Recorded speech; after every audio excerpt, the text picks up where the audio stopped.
दोस्तों स्वागत है आपका अपने YouTube channel SS study group में। हमारा टॉपिक चल रहा था अभिप्रेरणा के सिद्धांत। उसके अंदर मैंने आपको 9 सिद्धांत पढ़ा दिए थे। आज हमारा जो 10वां सिद्धांत है वह है उत्तेजना का सिद्धांत। अब उत्तेजना का सिद्धांत के प्रवर्तक कौन है? बर्लिन। ठीक है, तो ये ध्यान रखें आप, बर्लिन उत्तेजना के सिद्धांत के प्रवर्तक है। ये सब अभिप्रेरणा के सिद्धांतों के अंदर चल रहे हैं।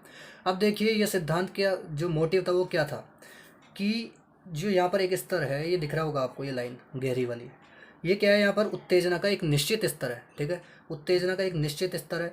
उत्तेजना का सिद्धांत है तो उत्तेजना से संबंधित है। ठीक है, इतना ध्यान रखें।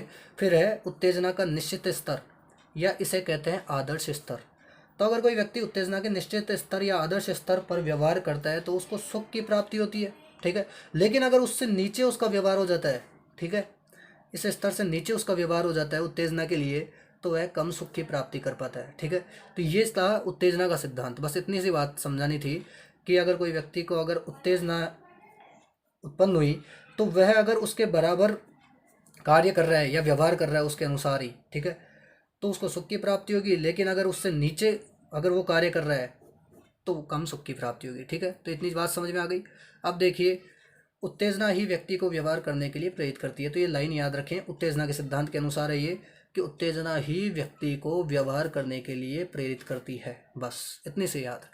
अब देखिए अगला जो हमारा सिद्धांत है वो है हमारा विरोधी प्रक्रिया का सिद्धांत। विरोधी प्रक्रिया का सिद्धांत, इसका दूसरा नाम भी है संवेग का सिद्धांत। ठीक है, तो दोनों नाम आप याद रखें हिंदी के अंदर। ये किसने दिया था? सोलोमन व कॉर्बेट ने दिया। ठीक है, ये प्रवर्तक हो गए इसके।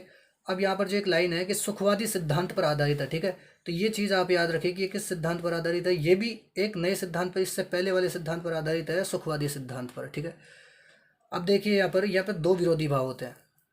एक तो होता है सुख और एक होता है दुख। ठीक है, सबको पता है सुख का विपरीत दुख और दुख का विपरीत सुख, तो विरोधी भाव होंगे।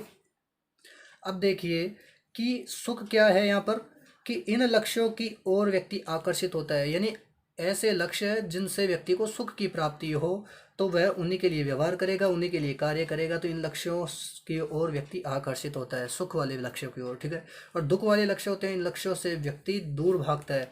कहने का मतलब कि जिस कार्य में व्यक्ति को दुख की प्राप्ति हो या फिर उसको दुख दर्द उत्पन्न हो तो वह व्यक्ति उस लक्ष्य से भागेगा। लेकिन कोई ऐसा लक्ष्य नहीं है जिसके अंदर सुख की ही प्राप्ति हो। ठीक है, तो हमेशा ध्यान रखें कि कोई भी लक्ष्य प्राप्त करना है तो कई दुख वाले रास्तों से भी गुजरना पड़ता है। तो ये तो सिर्फ एक समझाने वाली बात थी कि सुख और दुख यहाँ पर अलग अलग हैं, दो विरोधी भाव है। और इनको क्या बताया कि इन लक्ष्यों की ओर व्यक्ति आकर्षित होता है, इनकी ओर व्यक्ति प्रतिकर्षित होता है। ठीक है, दूर भागता है इनसे, दुख वाले लक्ष्यों से। तो ये था विरोधी प्रक्रिया का सिद्धांत। बस इतना ध्यान रखें, इसके अंदर मेन लाइन ये है कि ये किस सिद्धांत पर? सुखवादी सिद्धांत पर आधारित है और सोलोमन व कॉर्बेट द्वारा दिया गया था। तो ये सिद्धांत हो गए दोस्तों, ये अभिप्रेरणा के सिद्धांत थे कुछ, उत्तेजना के सिद्धांत और विरोधी प्रक्रिया के सिद्धांत। तो आज हम इतना ही लेंगे। तो दोस्तों अगर वीडियो आपको पसंद आया तो वीडियो को लाइक करें, चैनल को सब्सक्राइब करें और हमारे साथ बने रहिए। धन्यवाद।